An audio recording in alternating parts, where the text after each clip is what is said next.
Welcome, Honorable. We're grateful to have you.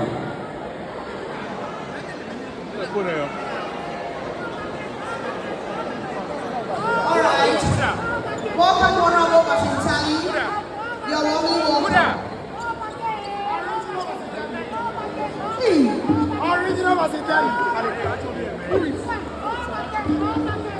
All right, ladies and gentlemen, let's get seated. Let's get seated. Still in the mood of Ghana Forum, we would like to introduce more guests, even as they troop in. Right up here on the stage, we have Manyana Ayele Nobache, the Ghana Paramount Queen for youth and children. A round of applause for her, please. Thank you.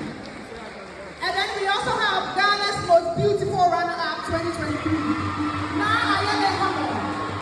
Manyana Ayele Hammond. You're welcome. You are indeed a beacon of hope and light to the young people. Thank you for honoring our invitation. Hey, Shivana, I'm in the West Stage.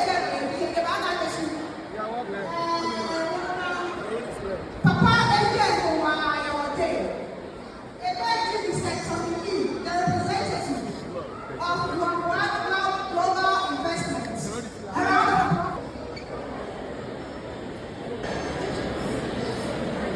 Moving forward, it is time to introduce the chairperson for the Ghana Youth Forum. And upon Awulana Apale, who is the head of the communications for the Ghana Youth Forum, and also a presenter at Hot FM. And she will be sharing our